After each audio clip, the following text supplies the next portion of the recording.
사랑합니다. 최고의 과학선생님이 되고 싶은 그레이트 홍쌤입니다. 이번 시간에는 지구 에너지 순환과 기상이변에 대해서 공부해 볼 건데요. 오늘의 가장 핵심 주제는 엘니뇨입니다. 자, 그럼 첫 번째로 지구의 에너지 순환이 어떻게 일어나는지 한번 공부해 볼게요. 적도에서는 태양 복사 에너지가 지구 복사 에너지보다 많기 때문에 이렇게 남는 과잉된 에너지를요, 상대적으로 태양 복사 에너지는 적고 지구 복사 에너지는 많은 고緯도로 옮겨 지구의 에너지 균형을 이루게 됩니다. 가장 중요한 대기 대순환을 먼저 공부해 볼게요. 지구의 북반구와 남반구에서 지구 전체에 대규모로 일어나는 대기의 순환이라고 하는데 각각 3개의 작은 순환으로 나누어집니다. 90도에서 60도 사이에서 일어나는 대기의 순환을요, 극순환이라고 하고요. 60도에서 30도 사이에 일어나는 대기의 순환, 페렐 순환이라고 합니다. 적도에서 30도 사이에 일어나는 순환은 해들리 순환입니다. 이 3개의 순환에서 지상에 부는 이 바람들을 여기에 그려볼게요. 극순환으로 인한 바람은요, 90도에서 60도 쪽으로 바람이 붑니다. 그런데요, 이 바람이 지구의 자전의 영향을 받아 진행 방향의 오른쪽으로 바람이 휘어서 불게 됩니다.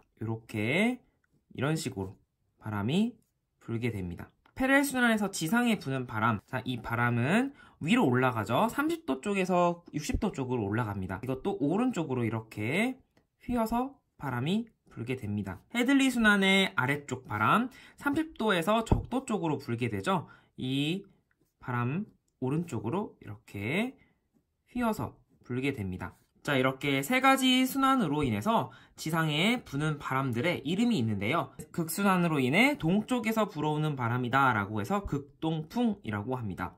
페렐 순환으로 지상에서 부는 바람은 바로 편서풍이에요. 서쪽에서 불어오는 바람이겠죠.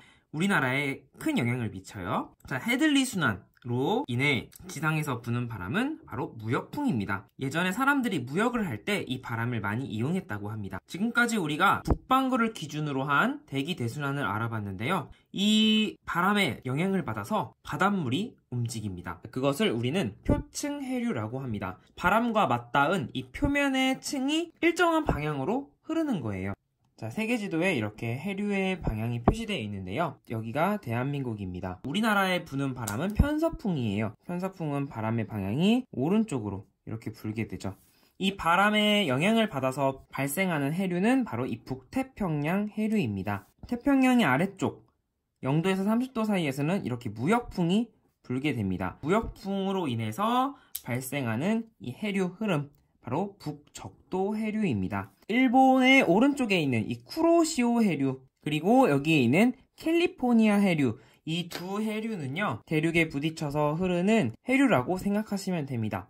자, 이게 적도지방에서 위로 올라가는 쿠로시오 해류는 따뜻한 난류, 고緯도 지역에서 저緯도 지역으로 흐르는 이 캘리포니아 해류는 차가울 한자를 써서 한류입니다. 우리나라 바로 근처에 있는 태평양을 중심으로 4개의 해류는 꼭 기억했으면 좋겠습니다. 지금까지 지구의 에너지 순환에 대해서 알아봤는데요. 이 에너지 순환이 제대로 이루어지지 않으면 발생하는 것이 바로 엘니뇨입니다. 그러면 엘니뇨에 대해서 알아보도록 하겠습니다. 엘니뇨란 태평양 적도 부근의 남아메리카 해안에서 태평양 중앙부에 이르는 넓은 범위에서 표층 수온이 평상시보다 높아지는 현상이다, 이렇게 나와 있어요. 이 그림을 통해 좀 더 자세히 알아보도록 하겠습니다. 자, 여기는 지금 적도 쪽 태평양입니다. 태평양의 서쪽이면서 적도 쪽이면 어떤 나라가 있죠? 인도네시아와 같은 동남아시아 국가들이 여기 서태평양에 있고요. 동태평양이면서 적도 쪽에 있는 나라는 남아메리카입니다. 페루, 이런 나라들이 있겠죠.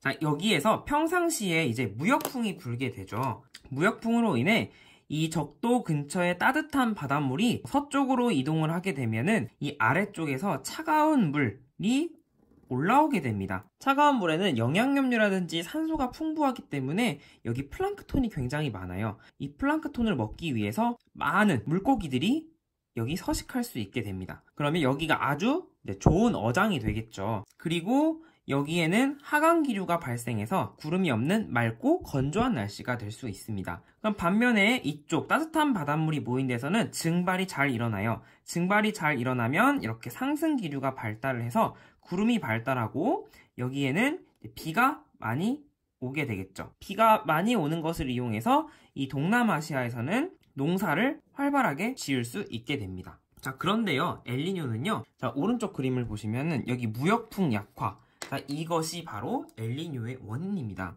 왜 무역풍이 약화되냐? 그 원인은 아직 자세히 밝혀지지 않았고 여러 가지 가설이 있습니다. 자, 어쨌든 무역풍 약화로 인해서 이 오른쪽, 그러니까 동태평양에 존재하는 따뜻한 바닷물이 서태평양으로 이동하지 못하고 여기 머물게 돼요. 아래쪽에서는 차가운 바닷물이 올라올 수가 없습니다. 그러면은 거기에 사는 플랑크톤도 많이 올라올 수 없게 되고요. 물고기들을 많이 잡을 수 없게 되죠.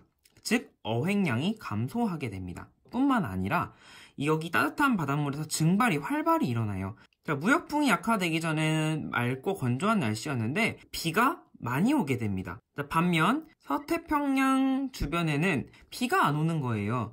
여기에서 상승기류가 발달하지 못하고 이렇게 하강기류, 건조한 날씨가 지속돼서 가뭄이 있게 됩니다. 엘니뇨 현상은 무역풍 약화로 인한 자연스러운 현상이지만 지구온난화로 인해서 이 대기 대순환이 예측할 수 없게 바뀌게 되는 거예요. 무역풍이 더 약화되게 되면은 여기에는 강수량이 너무너무 많아져서 와 같은 재난이 발생하게 되고요. 여기는 가뭄이 너무너무 심해져서 곡물 생산량이 감소하는 이런 결과가 있게 되는 것입니다. 자, 이렇게 인간에게 미치는 영향들도 여러분이 잘 기억하고 계시면 좋겠습니다. 자, 마지막으로 사막화는요, 자연적인 기후 변동이나 인간의 활동으로 기존의 사막이 확대되거나 새로운 사막이 생기는 현상입니다. 자연적인 원인으로는 강수량이 감소해서 이런 사막들이 생기지만 우리 인간이 과잉 경작, 과잉 방목, 가축들을 많이 이렇게 풀어서 키우면서 여기에 있는 많은 식물들을 없애버리는 거죠. 그리고 지나침 삼림 벌채, 나무를 다 베어가고 이런 것들이 결국 토양의 수분을 제대로 유지할 수 없게 만들어서 사막화를 촉진시키는 겁니다.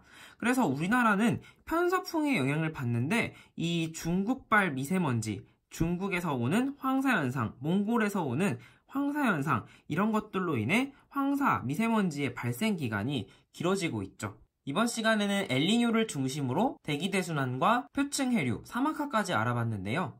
다음 시간에는 에너지 전환과 효율적 이용에 대해서 공부해 보도록 하겠습니다. 구독과 알림 설정 부탁드리고요. 지금까지 그레이트 홍쌤이었습니다. 안녕!